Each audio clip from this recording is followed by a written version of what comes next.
እንደተባባልነው በአዲስ ቪዲዮ ተገናኝተናል።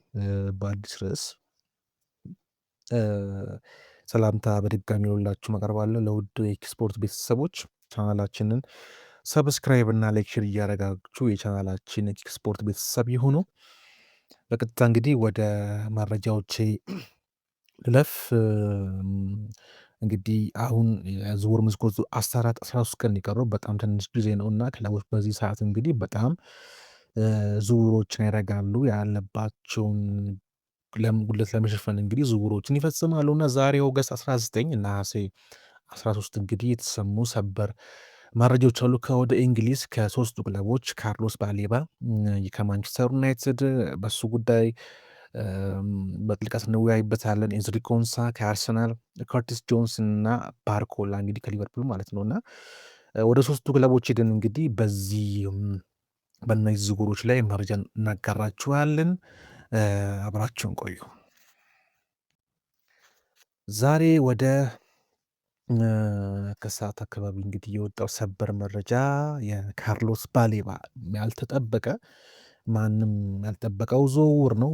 እንግዲህ ከወደ እንግሊዝ ታማኙ ጋዜጠኛ ዴቪድ ኦርነስቴን ነው በሰበር በኤክስክሉዚቭ እንግዲህ ማንቸስተር ዩናይትድ ካርሎስ ባሌባን ከብረተን ለማስፈረም ተቃርቧል የሚል መረጃን በማህበራዊ ድረገጹ ያጋራውና ሰበር መረጃ ነው።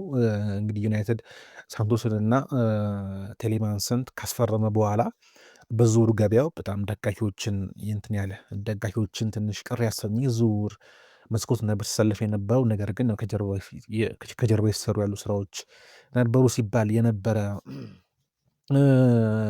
ዜናዎች ነበሩ።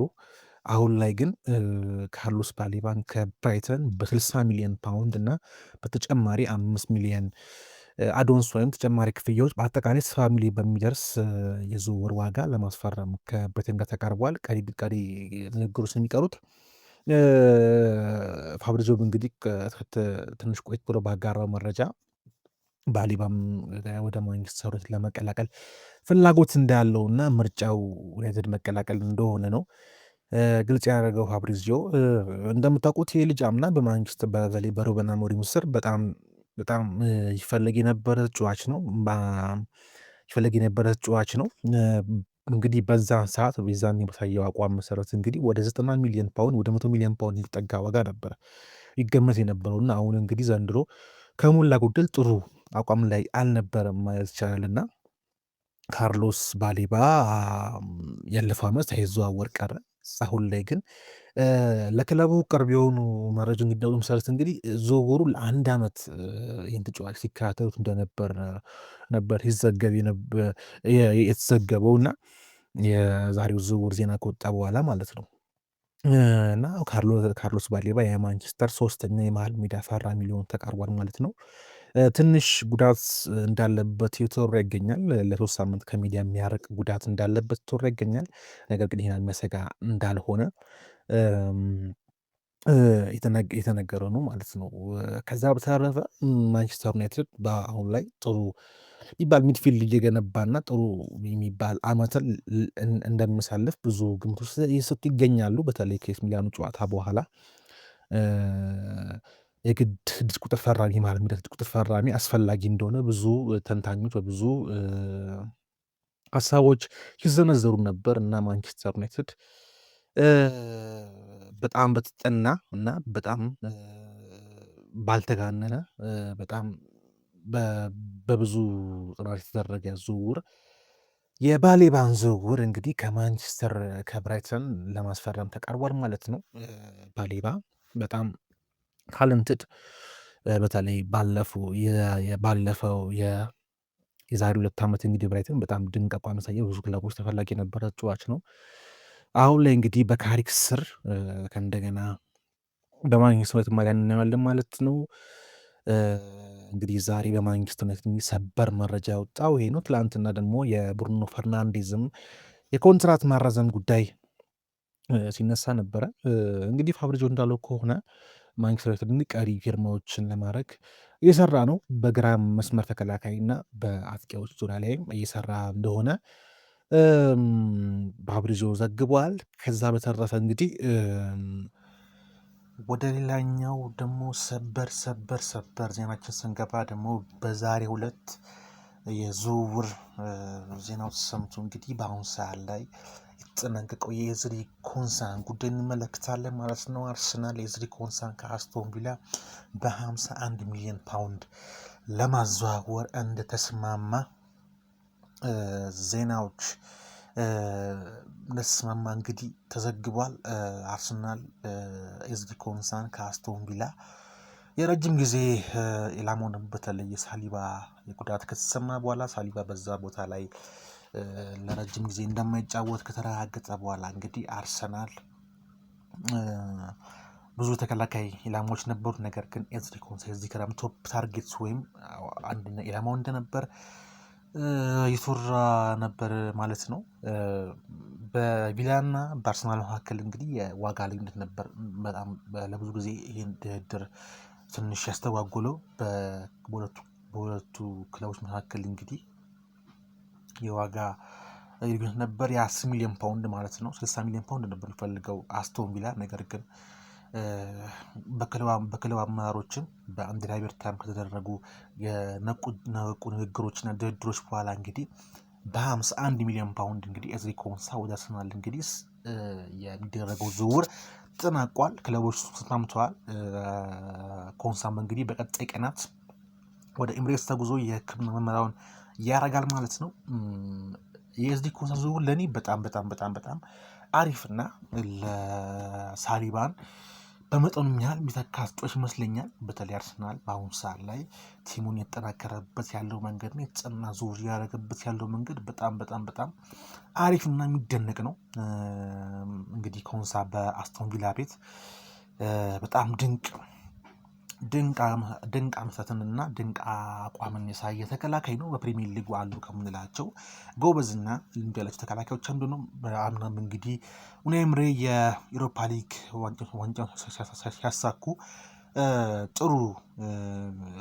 ጥሩና ለዋንጫው መሳካት ምክንያት ወይም ለስኬቱ ምክንያት የነበረ ተከላካይ ነው። አሁን ላይ እንግዲህ ደግሞ በአርሰናል ቤት ጥሩ ጊዜ እንደሚያሳልፍ ጠብቃለሁ። ደጋፊዎች እንደሚደሰቱበት ጠብቃለሁ። ኮንሳ በዓለም ዋንጫውም ጥሩ ድንቅ ፐርፎርማንስ ያሳየ ተከላካይ ነው። አሁን ላይ ደግሞ አርሰናል ገብቶ ይበልጥ አቅሙን እንደሚያሳድግ በሁሉም ይጠበቃል። ስለ ኮንሳ እና ስለ አርሰናል ያለው መረጃ እንግዲህ ይሄ ነው። እስካሁን ሰዓት ድረስ እኔ የኛውን ዜና እስከምሰራበት ሰዓት ድረስ ምናልባት እንግዲህ በቀጣይ ቀናት አርሰናል በግራ በኩል እንግዲህ በግራ ማጥቃት ወይም በክንፍ በኩል እንግዲህ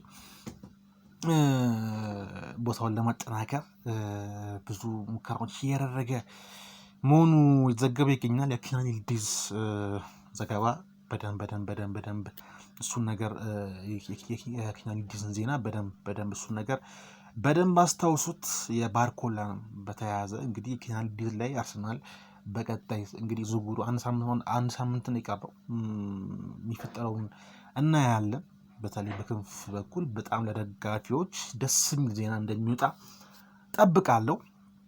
የማርቲኔሊም የኗኔሪም የኢየሱስ የመሸጥ ጉዳይ እንዳለ ሆኖ ማለት ነው። እና አሁን ደግሞ እስቲ ወደ ሊቨርፑል ወደ መርሴድ እናቅና። ከወደ አንፊልድ እንግዲህ ወደ ሊቨርፑል ዛሬ የወጡ መረጃዎች ያሉ ኢንተር ሚላን ጆንስን ከሊቨርፑል ለማስፈረም ከስምምነት መድረሱን አግሪ ማድረጉን እንግዲህ ዛሬ በፋብሪዚዮ ሮማኖ ተዘግቧል። ዛሬ ወደ 10 ሰዓት አካባቢ በወጣ መረጃ መሰረት ኢንተር ሚላን ጆንስን በ35 ሚሊዮን ዩሮ ከሊቨርፑል ለማስፈረም ዝውውሩን ለመጨረስ ጨርሷል። እንግዲህ ጆንስ የኢንተር ሚላን በተለይ ከጥር ጀምሮ የኢንተር ሚላን ኢላማ የነበረ ተጫዋች ነው። ባለፈው እንግዲህ በተለይ ፍራቴሲ ወይም የኢንተር ሚላን አማካይ ከለቀቀ በኋላ ወደ ላዚዮ ከሄደ በኋላ ኢንተር ሚላን በቀጥታ ወደ የጆንስን ዝውውር ለማጠናቀቅ ደግሞ እንደሚመለስ ዘገባዎች በሰፊው የወጡ ነበሩ። ከዚህ በፊትም ወደ 25 ሚሊዮን ፓውንድ ቀርቦ በሊቨርፑል ውድቅ ተደርጎበት ነበረ። አሁን ግን ወደ 27 በፓውንድ እንግዲህ ወደ 17 ሚሊዮን ፓውንድ የሚጠጋ በዩሮ ደግሞ ወደ 35 ሚሊዮን ፓውንድ ዩሮ እና ተጨማሪ 4 ሚሊዮን ዩሮ ተጨምሮ በ35 ሚሊዮን ዩሮ እንግዲህ ጆንስን ለማስፈረም ከሊቨርፑል ጋር ተስማምተዋል። እንግዲህ ጆንስ በሊቨርፑል ያደገ ተጫዋች ነው። ስካውሰር ተብሎ የሚጠራ ደጋፊዎች ዘንድ እንግዲህ በጣም የሚወደድ የአካዳሚ ፍሬ ነው የዛው የሊቨርፑል እና በክሎፕ ስርም በጣም ድንቅ ተጫዋች እንደነበር ሁላችንም ማለት ኳስ እንግዲህ ጆንስን በጥሩ የሚያስታውሰው ብዬ አስባለሁ። በስሎት ጊዜም እንግዲህ ዋንጫ ባነሱበት ዓመት በጣም ድንቅ አቋሙን ያሳየ ተጫዋች ነው። ነገር ግን አምና ያው የሊቨርፑል ዋነኛ ሰላፊ መሆን ስለሚፈልግ ቋሚ ሰላፊ መሆን ስለሚፈልግ አምና እንግዲህ በስሎት ስር ባገኘው አነስተኛ የጨዋታ ጊዜና ሰዓት እንግዲህ ክለቡን ለመልቀቅ ወስኗል እና በአንዶኒ ስርም እንግዲህ በኢራዮላ ስር በአዲሱ የሊቨርፑል አሰልጣኝ በአንዶኒ ኢራዮላ ስርም እንግዲህ ሁለት ጨዋታዎችን ያደረገው የሰንደርላንድ እና ሊድስ ጨዋታን እና ሬክሳም 3 ጨዋታ ከዛ በኋላ እንግዲህ በሊቨርፑል በአንፊልድ ባረጋቸው 2 ጨዋታዎች ከስብስብ ውጭ ነበረ እና ጆንስ እንግዲህ ከሊቨርፑል ለቋል ማለት ነው። እንግዲህ ሊቨርፑል ከዚህ በኋላ እሱ የሚተካ ተጫዋች የመሀል ሜዳ ያስፈርማል አያስፈርም ቢሆን እንግዲህ በጊዜ ሂደት ምን ይሆናል። ዝውውሩ 14 ቀን ብቻ ነው የቀረው። ወደ ቀጣዩ ዜና ስንገባ እንግዲህ የብራድሊ ባርኮላን የዝውውር ዜና እንመለከታለን። ብራድሊ ባርኮላ እንግዲህ የሊቨርፑል እና የአርሰናል ኢላማ ነው። በተለይ ከሜይ ኤፕሪል ጁን ላይ እንግዲህ በጣም ስለ ባርኮላ እና ስለ አርሰናል እና ስለ ሊቨርፑል ነበር። ነገር ግን በአሁኑ ሰዓት ላይ ሊቨርፑል ለተጫዋቹ በጣም ጠንካራ እርምጃ ለመውሰድ ከፒኤስጂ ጋር ድርድር እያደረገ እንደሆነ ከፈረንሳይ የሚወጡ መረጃዎች እየዘገቡ ይገኛሉ። በተለይ ባርኮላ ከፒኤስጂ የቀረበለትን የኮንትራት ጥያቄ አልቀበልም ካለ በኋላ ፒኤስጂ እሱን ለመሸጥ ክፍት ነው። ነገር ግን